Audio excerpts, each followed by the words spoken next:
RGFM 100.9. The station with the best music. Inside the pie, love you for life. You're the best of radio, the radio of my life. Radyo Bulanon. RJ 100.9 FM.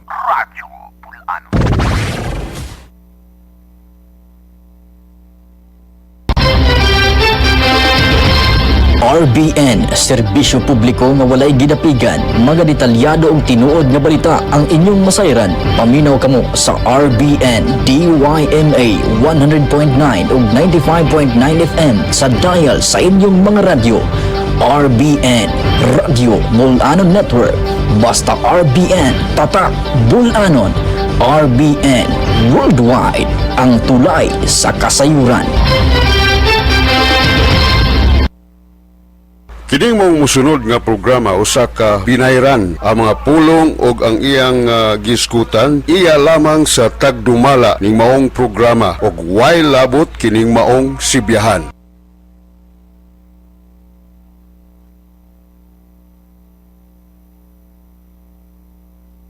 Akong balita na amagod naka-store diri sa akong cellphone.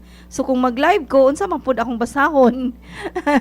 Kaya di man ako makita. So ari lang ta maminaw sa atong radyo ha mga kigsuunan unya kini atong programa Kasayuran. This is on behalf of the Provincial Government of Bohol. Nagipanguluhan ni Governor Ari Sumentado ug ni Vice Governor Nick Besas, and of course sa atong buutan pinangga nga Provincial Administrator PA Aster Caberte. Unya gipahiluna kani sa atong Provincial Information and Media Office kun pahimo ubos sa pagdumala ni Attorney Filipina Soypiolio ug ni Sir Mark Anthony Parnia. So mao na siya ha. I repeat, dili ta ka live sa Facebook pero live na live kita sa atong DYRD nga istasyonan no sa radyo.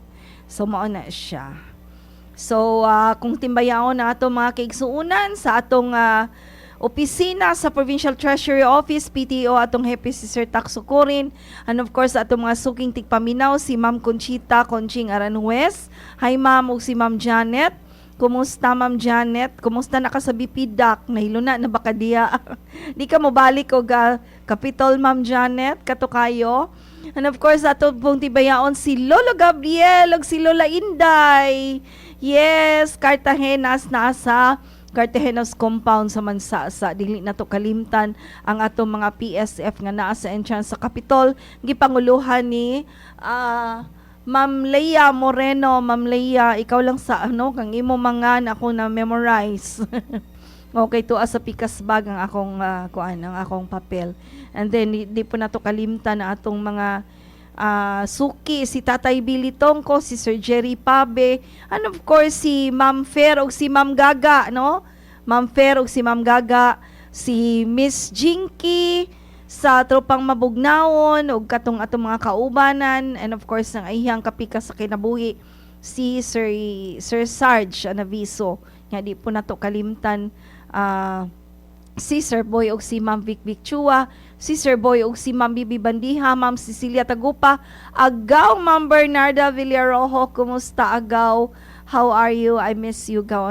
Of course sa tibuok nga Lim Villarojo clan. Asa man mo gibutang Luzon, Visayas, Mindanao.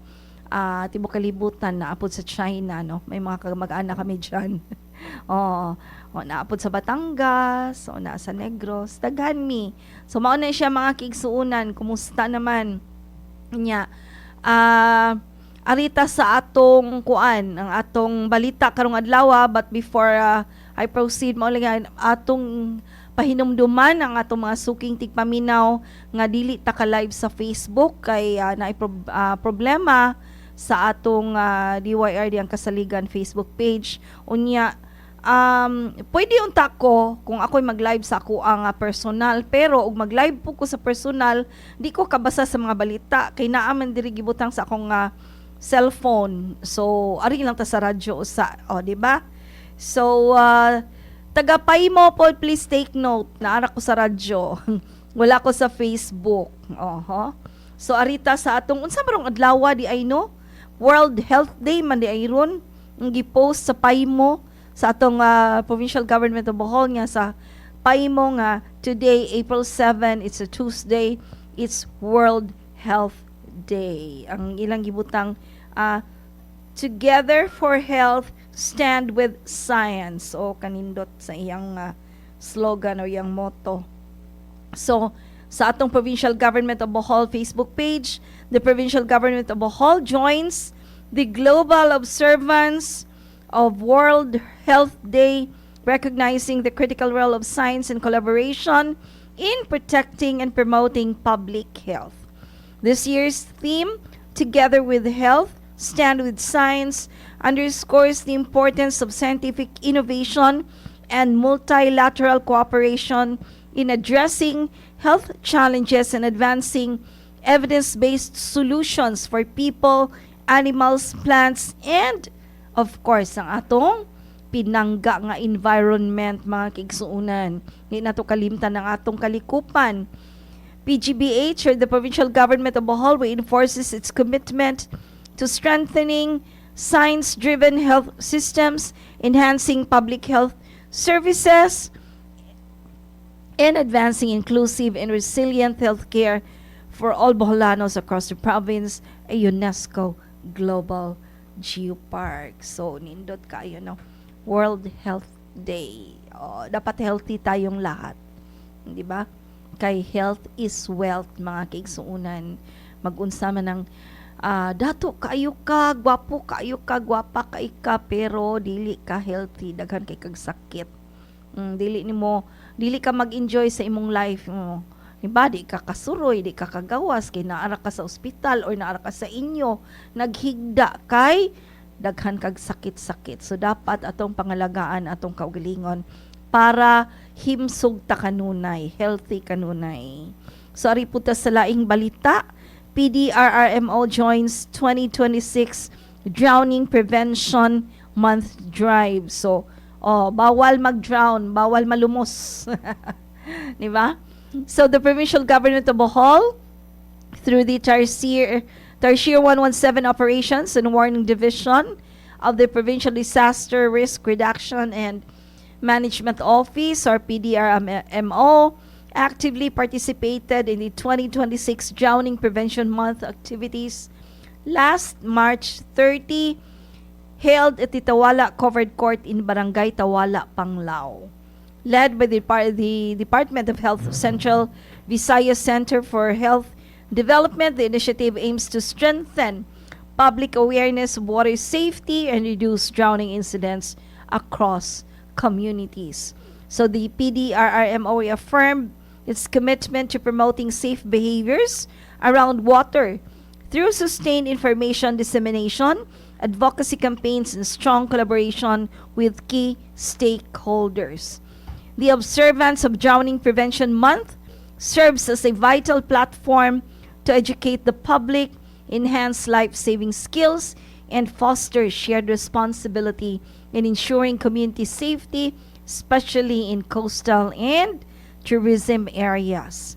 As the Philippines' first UNESCO Global Geopark, Bohol, under Governor R. Cementado, continues to uphold proactive disaster risk reduction efforts, safeguarding both its people and its natural heritage, mga kaigsuunan. So, mauna siya. So, hayagas akong picture, ay nagpicture ko. April 7, 12:32. Okay, para kuan, no? Pero, so, arito sa atong balita, mga kaigsuunan. Where is it? Arita sa atong Bayanihan Program. Bohol joins One Window Bayanihan Program to strengthen OFW support services. So ato ning suportahan ang ato mga overseas Filipino workers.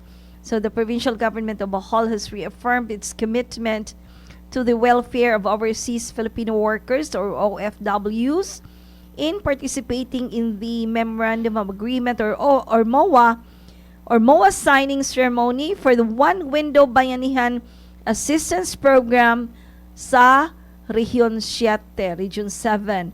This was after Governor Ari Sementado joined the signing ceremony, which was held at the Capitol Social Hall in Cebu City on March 31, last week, Martes, following the first quarter full council meeting of the Regional Development Council the previous day.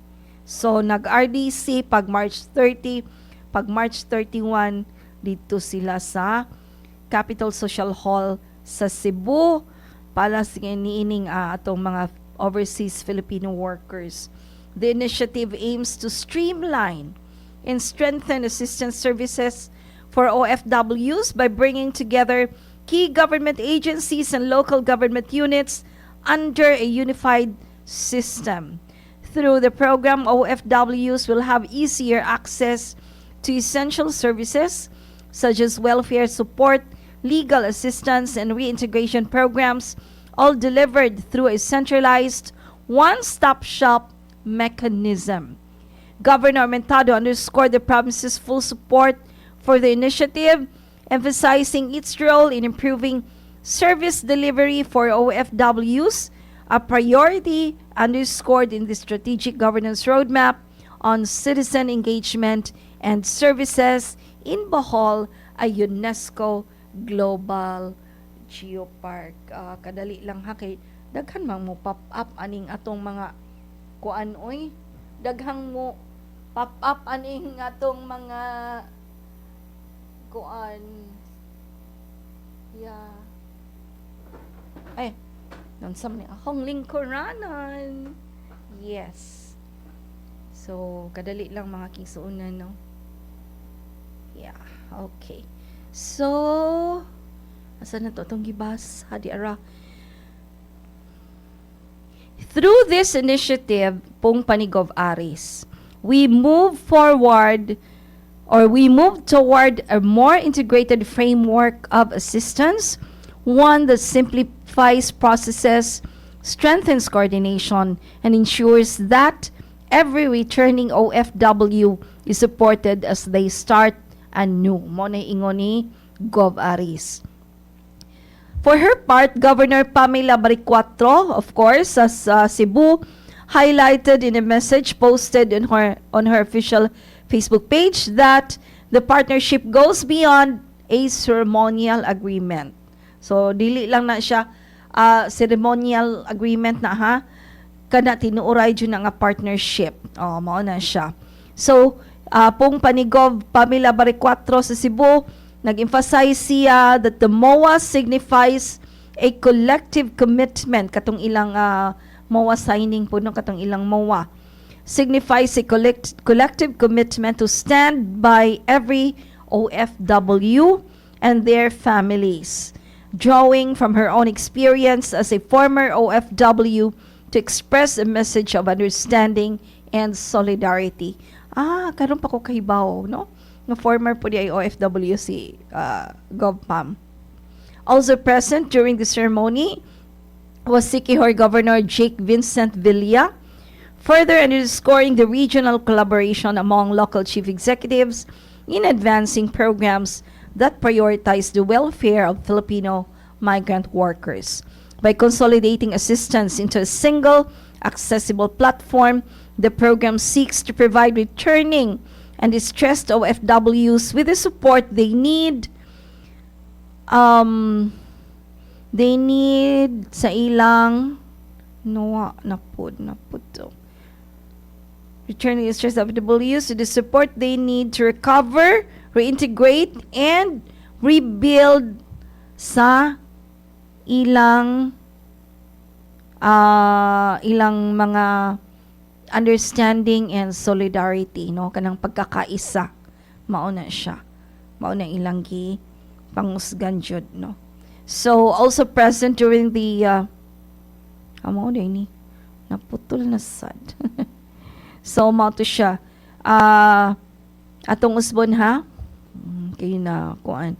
By consolidating assistance into a single accessible platform, the program seeks to provide returning and distressed OFWs with the support they need to recover, reintegrate, and rebuild their lives. Bitaw, di ba, pag uli nila dinhi, kanang dili, pura balalim, no? Kanang gikan sa gawas niya, dugay kay kadito. Nagani uban sa kadugay sa gawas ilang mga anak diri pag uli, wala na kaila nila. So, mao na, no? Ilang i-recover, reintegrate ang ilang mga selves niya, rebuild their lives. Labi na katong mga kanabitang nauli diri nga murag wala swerte adidto di pud lalim. So kinahanglan jud ang assistance sa atong government mga kaigsuonan.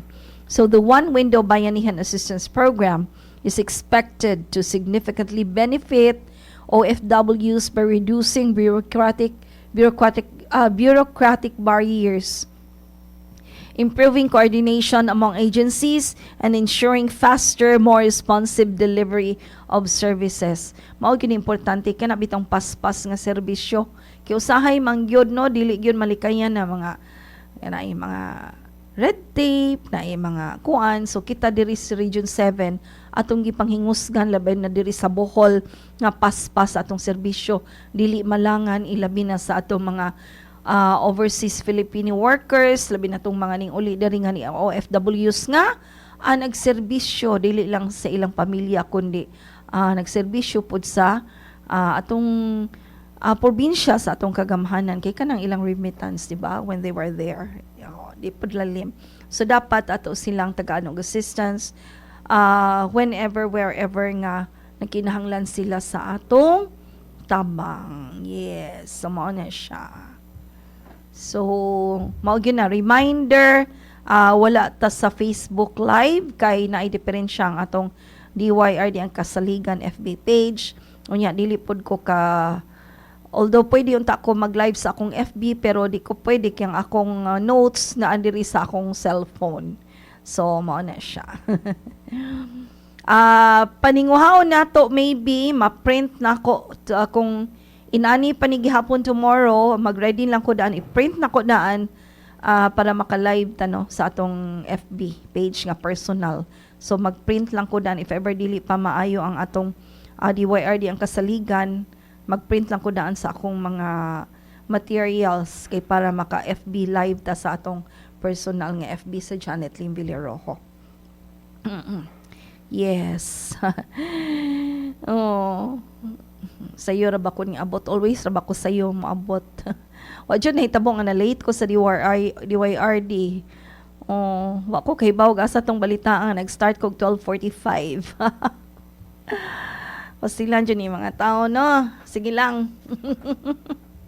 So, arita sa SAP ASEC Lorenzo Sagucio Jr., may bisita kang Gobernador Ari Somentado. So, gikahinabi ni Gov. Ari Somentado dito sa Kapitolyo, buntag sa Abril 1, ang Assistant Secretary or ASEC sa Office of the Special Assistant to the President or SAP or SAP, ASEC Lorenzo Sagucio Jr., uban kang Provincial Administrator, waylain atong PE Aster, og Chief of Staff Attorney Filipina Piolio, Bohol Provincial Tourism Office Head, Miss Joan Pinat, PPDO Representatives Maria Contessa Arcaya o Ricky Deo Dalida, uban kang Jude Bernard Gieb sa Bedipo. Nahisgutan sa Kabildo, no, sa ilang istoryahanay ang ongoing initiative sa kagamhanang probinsyal sa gitutukan nga Strategic Governance Roadmap 2025 to 2028 ug ang mga lakang pagtambayayong sa kagamhanang probinsyal ngadto sa nasudnong pangagamhanan aron paspas maipaabot ang mga serbisyo o programa ngadto sa atong mga pinalangga nga katawhang bulaanon. Gidasunan ni ASEC Sagucio ang tinguha ni Governor Ari Somentado nga katagan dayon og pagtagad og suporta ang Batasan Island Tubigon tungod kay nagkaunlod ang maong isla nga adunay dul-an usa ka libo ka households. Uy no, di lalim. Labi na tingali og fiesta. Oh, di ba? Uy, hapit na ra ba? Abril naman na itanon, no? Sunod buwan, Mayo na. So, everyday fiesta, mga kaigsuunan. Maingon na po sila nig-unload og pila ka inches ang Bohol kay daghan ang nanguli. Nya, daghan po kaayong mga turista, daghang bisita. Pero kini nga pag-unload sa Batasan Island, Tubigon, dapat natong tagaag pagtagad kay seryoso ni nga concern, no? So, kay numduman, nga ang kagamhanang probinsyal nagtaniyag og relokasyon uban ang kagamhanang lokal sa Tubigon apan ang mga lumulupyo sa isla nagdumili pagbiya sa maong dapit gumikan kini maoy gipaninguhaan sa panginabuhi. Bitaw dili biya lalim i-uproot kano sa imong gigikanan, sa imong Pinoyanan ug asa ka panginabuhi mga kaigsuunan. So dili ingon anak ka dali dili ingon anak ka sayon, but unsaon man ang safety Manila ang at risk, di ba? So gipadangat sa gobernador ngadto sa Office of the President, pinaagi sa atong SAP si Asik Sagusyo ang panginahanglan sa suporta alang sa mas gipalapad nga pagdevelop sa Tagbilaran City Old Airport isip usa ka Bohol Business Park sa tumong magmugna og dakong oportunidad sa trabaho. Bitaw. Kay ang ilang rason, one of the reasons kay to ang ilang mga panginabuhian. Sa taho sa atong Provincial Planning and Development Office or PPDO, sa atong BDPO, no, kining atong sa atong mga business enterprises nga naggunit nga opisina, ang BDPO kabahin sa Strategic Governance Roadmap sa atong kagamahan probinsyal, mas pangusgan ning tuig 2026 ang pagkabuot sa target nga napulo kalibo ka mga BPO or BPO talent, business process outsourcing. Ako pag gihinumduman ako sa kong kugilingon sa kini meaning ani BPO. Mao ni siya mga call centers, no? Mga kaigsunan, business process outsourcing nga mga talento kon empleyado sa natad sa Information Technology or Business Process Management or IT PBM. Kasamtangang adunay kapin nga 5,000 kapin na ka mga call center agents ug ubang empleyado ning maong sektor gikan sa IBEX, TaskUs, Agility ug Genpact. Ubay-ubay na pud no. Daghan na pud tang mga call center agents dinhi sa Bohol. Gilauman nga sa Hunyo mosulod sa Tagbilaran City or dakbayan sa Tagbilaran ang Clear Insights Group. Usa ka BPO nga espesyalista sa survey research diin kini maghatod og dugang trabaho alang sa mga bul-anon. Kini ang hinungdan nga miapila si Provincial Administrator PA Aster Caberte ngadto kang Asik Sagusyo sa suporta alang sa kampanya pagmugna og daghang trabaho sa Bohol. Gipresentar usab ang proposed Panglao Island Metro Tagbilaran Septage and Sewerage Management Project. Giisgutan ang Bohol Bulk Water Supply Project ug ang tinguha pagbaton og water rights sa mga potensyal nga tinubdan nga posibleng magtubag sa kakuwangan sa tubig. Gikalipay sa Assistant Secretary ang kalamuan sa Bohol na mahayag kini sa suporta nga matabangan ang mga nagkadaiyang proyekto. Kalipay ni Asik Sagusyo kung makabalik kini sa Bohol sa sunod nga higayon uban kang niya Administrator Eddie Gillian o Presidente Ferdinand Marcos Jr. Alang sa inaugurasyon sa dam haduol sa Abaca Mabini Campsite, Akod Reservoir sa Mabini Kayakay Small Reservoir Irrigation Project. Matod sa gobernador nga mas maayo usab nga madungan sa maong pagbisita ang opisyal nga pag-abli ngadto sa publiko sa Nueva Esperanza, Bien Unidos, San Isidro, Talibon Bridge. O di ba mas bongga kay daghang mga events, no? Mas tindot og madungan. Ang maong tulay giplano og gipatuman sa panahon nga kongresista si Gobernador Aumentado or si Gov. Aris o gihuman sa iyang kapikas nga si Congresswoman Van Aumentado ang maong proyekto. So gisugdan di na siya sa panahon ni Gov katong kongresista pa siya. Unya kay wa mahuman pagpuli ni Kong Van si Kong Van na ang ningtiwas. Gisgutan usab ang kasamtangang kahimtang sa Bohol tungod sa global crisis ug ang usa sa alternatibong pamaagi pagtubag sa problema sa petrolyo pinaagi sa electric vehicles. So, nanabitaw no? Na yung mga electric vehicles. Sa Administrasyon Aumentado Besas, isip usa ka UNESCO Global Geopark and Regenerative Island, gipangusgan nga ikahatod ang mga serbisyo nga direktang makatabang sa mga bulanon alang sa malungtaron nga panginabuhi. Importante jud kay na mga kaigsuonan, no? So, mao na siya. So, mao nang magtinabangay ta dinhi sa Bohol kay kining mga kalambuan nga mga nahitabo karon para raman po nato, di ba? So, mao bitaw naghiskutag trabaho ganina sa katong mga BPOs naapod tay Bohol expands employment opportunities, records over 11,000 job placements. Daghana, no? 11,000 ka mga nakatrabaho. Giunsa man ni? Kinsa may nagpahilunaan, of course. Katong akong opisina sa una, no? Atong Bohol Employment and Placement Office, Public Employment Service Office, or BEPO-PESO. So, dili na nato siya mahuman kay taas kini nga balita, but ato lang sugdan. So, the provincial government of Bohol continues to strengthen employment facilitation programs and expand job opportunities for Boholanos. Kay daghan jud tang mga oportunidad dinhi sa Bohol. This was highlighted by the Bohol Employment and Placement Office, Public Employment Service Office, or BEPO-PESO, during the flag ceremony held last Monday ni siya, Abril 6, dinha sa New Provincial Capital. The report presented by Maria Vilmayurong. Good afternoon, Ma'am V. Si Ma'am V, ang hepe sa BEPO-PESO.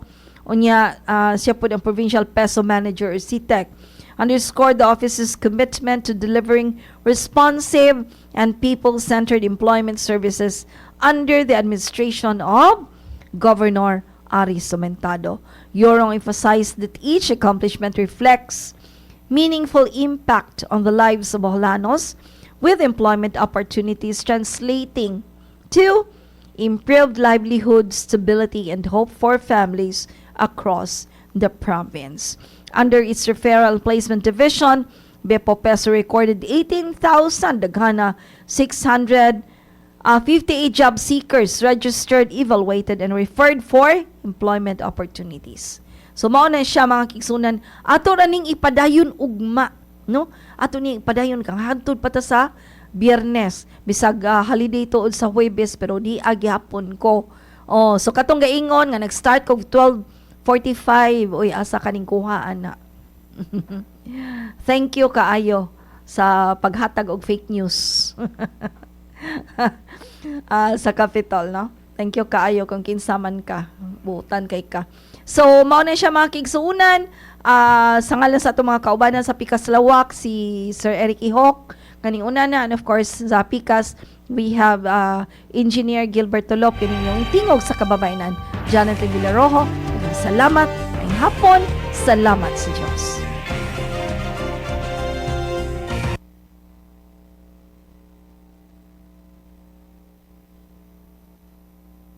Ang programa ngayong nabati usa ka binayran ang mga pulong ug ang iyang gisgutan iya lamang sa tagdumala sa maong programa ug way labot kining sibiyahan. RBN, serbisyo publiko nga walay gidapigan, mga detalyado ug tinuod nga balita ang inyong masayran. Paminaw kamo sa RBN DYMA 100.9 ug 95.9 FM sa dial sa inyong mga radyo. RBN, Radyo Bulanon Network. Basta RBN, tatak Bulanon. RBN, worldwide, ang tulay sa kasayuran.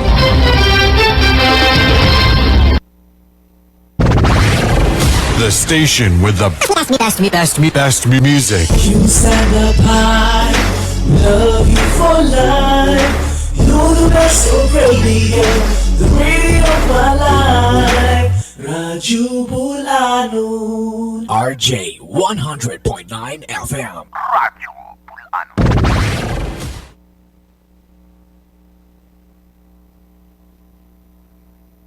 RGFM 100.9